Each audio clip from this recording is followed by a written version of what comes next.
Hey man, why does my credit score say 0? Well, how many credit cards do you have? None? Any loans? No? Then where are you expecting this score to come from? I thought we were just kind of given a credit score. No, man, you got to work for it. And in today's video, we're going to be explaining exactly how you can go from having no credit score, no credit history, to a 700 plus credit score. Stop wasting money on that dumb shit and instead put it in investment. I know it's tempting. You'll spend it and be broke again. Welcome back to the Two Bros in a Budget YouTube channel, guys. I'm your bro Ryan. And I'm your bro Taylor. And let's start off with just the basics. So when we say a 0 credit score, we mean starting from scratch. You have no credit. You have insufficient data to give you a credit score. Like Taylor was asking in the beginning, do you have any loans? Do you have any credit cards? They have nothing to base it on. Think about it like if I ask you what's your grade in a class and you haven't got any grades yet from the teacher. No test, no reports, no nothing. You're not even in the class. Right, you have no score. You have nothing. That's basically what we're talking about here. That's actually not a terrible thing though. It's better to have no credit than it is to have bad credit. Because it's one, you're trying to dig yourself out of a hole, and the other one, you're starting on the ground and you just got to build up. Yeah. So again, let's go into the basics and some of the things like, what is a FICO credit score? I've heard of this before, but I don't know what it means. So a FICO credit score is just a scoring method that all the major lenders and banks use to give you something that they can look at and go, he's good or he's bad kind of thing. Yeah. You start out 300 is your lowest score you could have, then 670 to about 739 is considered good credit. 740 to 799 is considered very good credit. And then 800 to 850, 850 being the absolute highest you can get, is considered exceptional credit. And obviously you want to aim for the highest score possible, but once you get past 700, 720 really, you're getting pretty much the best interest rates. You're considered a very good or good borrower. Yeah, because I mean, this, like Ryan was saying, is just your grade. It's a metric of your credit worthiness. So once you've established that you're good, they're like, there's not too much to worry about with this guy. Now, of course, you may be wondering what exactly makes up the FICO credit score. Well, the general consensus is roughly 30% is simply your credit utilization, 35% being your payment history, so do you have any late payments, things like that. Types of credit or accounts is about 10%. New credit, again, is about 10%. And then your length of credit, so how long you've had a history, is about 15%. And in order to reach that 700 plus credit score, you probably will need at least about a year, maybe a little bit more. So we're going to go down kind of the timeline and steps you need to be taking in order to reach that.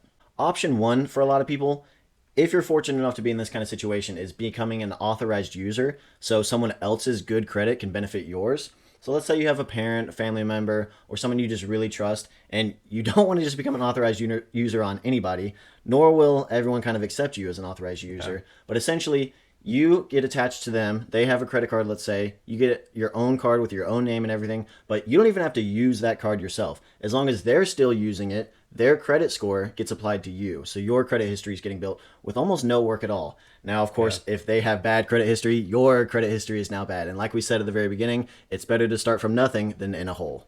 Now, we're going to go into a little bit more detail about some of these factors later in this video, but some things that you definitely want to consider when you're deciding, is this someone that I kind of want to become an authorized user with? They themselves should have a credit score above 700. Obviously, what you're striving for, they should already have reached.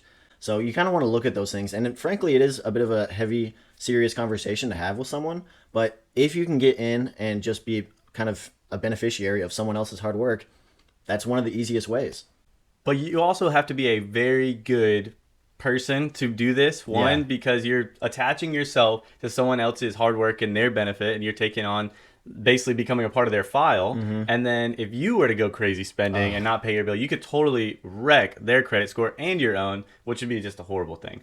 So let's say you can't find that person. You just don't trust that person, or you don't have a lot of people in your life that have good scores. Yeah, or nobody trusts you. Yeah, that's what I was going to say. Nobody trusts you. Then we're going to go to option two, and we're going to say you're going to want to get a secure card. And we have a ton of videos on this, but basically the way a secure card works is you give the bank cash, just a small deposit, and they give you a credit line in that amount. Yeah. So essentially that deposit you're making is their backing. They're like, oh, this guy's a risk. I don't want to take that risk. So we want the money up front. Yeah. So you give them $500, you spend $200, you pay that $200 back. They're like, okay, you still have $500 of credit still. So that's a good way. And there are different cards that kind of have different requirements. So we're going to list off a few of the secure cards that we think are some of the best available. And the number one card is going to be the Discover It Secure card. Got no annual fee. It's got 1% cash back on all purchases. Next on the list is going to be the Capital One Platinum Secured. And the last one on our list is going to be the Citi Secure MasterCard. All right, guys, and one more option we did want to mention, kind of in line with this, is actually going the student credit card route. It doesn't really function like a secured card, but it is oftentimes for people with no to low credit history, just because they're aware you're a student in college, you don't really have an insane history to pull from, so you can get some great deals with student cards. Starting off with number one on the list, you maybe see this one coming as well, is the Discover It secured card. They really need to sponsor us. They should. So this one you get 1% cash back on all purchases and 5% back on rotating categories. Cards we would absolutely push away from and not recommend for someone starting out their credit is anything with an annual fee. And then as your first credit card, I also really wouldn't recommend any kind of store cards. Usually they're going to actually have a decent amount of fees, or they're going to have a really high interest rate. Oh, yeah. And they're going to really push you with these promos to spend extra money, so you can get this big reward or this benefit, which is going to entice you to spend more that you might not have or have built those habits to fight against. So again, that wouldn't be our recommendation. Yeah, anything with kind of predatory terms or things that are like, oh, it's going to motivate me to act this certain way, probably something you want to avoid. All right, and a little bonus pro tip we have for you is you don't have to pick just one of these methods. If you can become an authorized user on someone else's and you get your own additional secure or student card, you're just going to be building your credit that much quicker because your credit history is going to be expanded because you have more sources. Yeah. So now we have our setup where what card are we going to choose? We've done that. Now we're going to look at some of these habits we want to build a good credit score. So this is what we're calling the 3-rule system.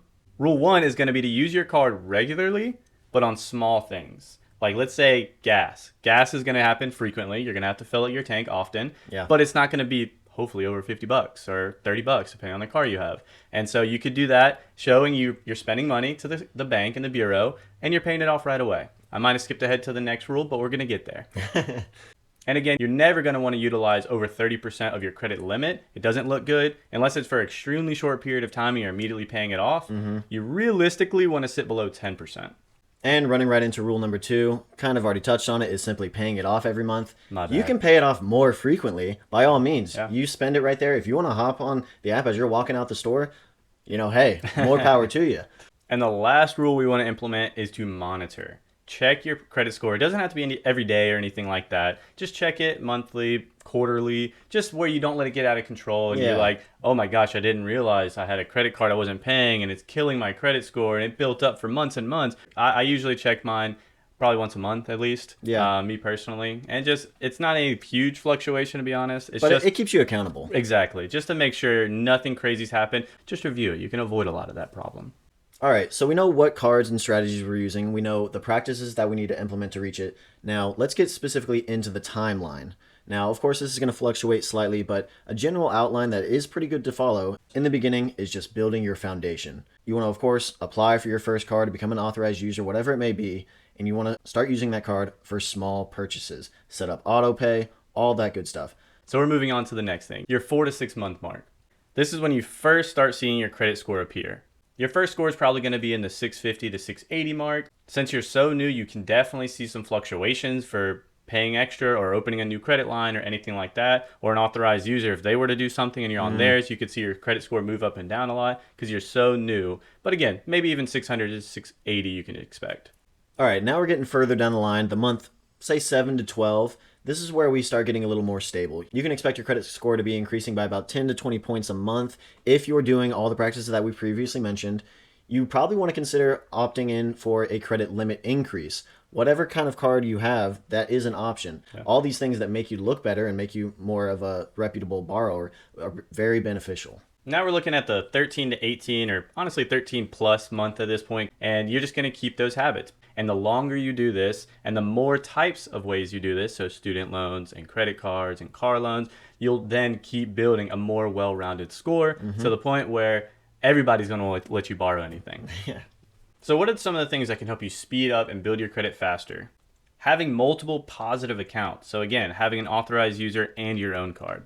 Having older accounts, so again, that authorized user helps a lot in that case, or just giving it time. Just keeping those accounts open, even if you're not using them, and letting that time and age build up. Now, what can absolutely kill your credit score? Late payments, like we've talked about a couple of times. High utilization, using that credit card too much for too long a period of times and not paying it off. And surprisingly enough, closing accounts. Even if you're not using them, it's typically recommended to just throw that card in a drawer and not touch it. Do not close the account because Once you close that account, it no longer is active and it doesn't show in your history anymore. And they could be thinking, oh, wait, they can't handle that many accounts. So maybe they're not a good borrower after all, and it typically hurts your score. I know that seems a little crazy, but it is how the system works. Yeah, and that is one of the factors that we considered when we said earlier that we don't want you guys to start off with a credit card that has an annual fee. So it's way easier to throw it in the back of a drawer when you're not having to worry about paying $30, $50, $100 each month or each year. Absolutely. So there's a lot of information we just threw at you guys, and honestly a lot more we could give. We were trying to keep this pretty condensed. We were trying to keep this very valuable, but without losing anybody. So if you have any questions, as always, please hit us up in the comments. Let us know what you're thinking. I know me just starting out, I would have had a billion questions. Yeah. You guys weren't able to touch on this. Can you go a little bit more further in detail? Anything like that, we'd absolutely love to. And of course, as always, guys, we appreciate you tuning in. Be sure to tune in next week for our next video. And as always, like, subscribe, and comment down below. Stop wasting money on that dumb shit and instead put it in investment. I know it's tempting. You'll spend it and be broke again.